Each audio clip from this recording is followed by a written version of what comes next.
Hello, welcome back to Full Stack Automation with Ruby. In the last couple of videos, we took a look at some result storing solutions, and I went through QCub and how we can send all our scaled out build results to that one central database essentially to look at the results. We also added I went over the .env gem, which allows us to hide our keys or tokens. And in this video, I'm going to offer up another solution for reporting results, as well as leverage this .env file that we created. So we'll look at a gem that I like called Slack Notifier.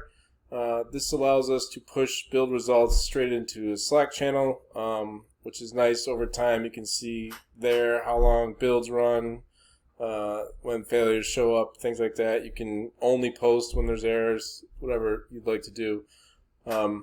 So yeah, this gem's been around for quite a while. It's well maintained.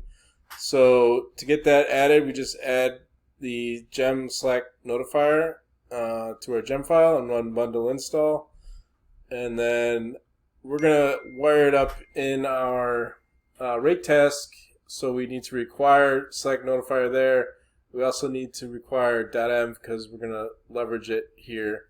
So again, like in the last video with .env, we showed you how to load the file, and then we just set this notifier variable with our new Slack Notifier class, and we pass in the services hook that you create in Slack. So we'll do the FSAR channel. You feel free to join.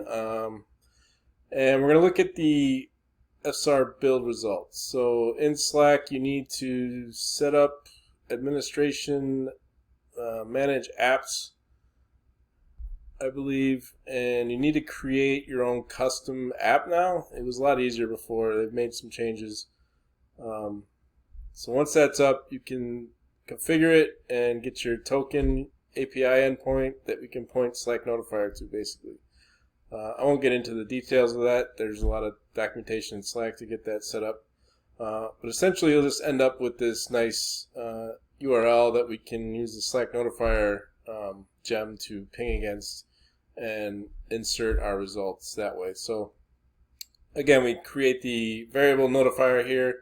And I went down into our FSAR build, and I've only added it to API. There's only one scenario, API test scenario that we have.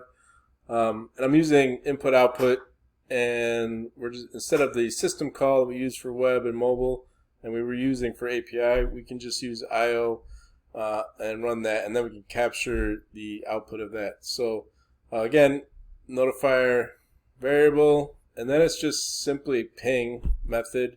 And we pass in whatever is spit out in our output here for the cucumber run. Close it up and move on. So let's go.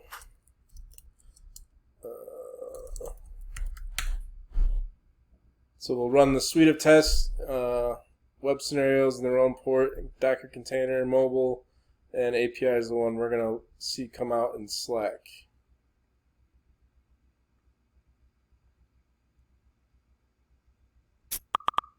So you hear that common Slack noise, and you'll see we have FSAR build results. If we scroll down, we can see that excuse me, we posted the results to Slack, so one passing. We could do the same for web and mobile and see all those results. But yeah, that's it. Thanks for watching.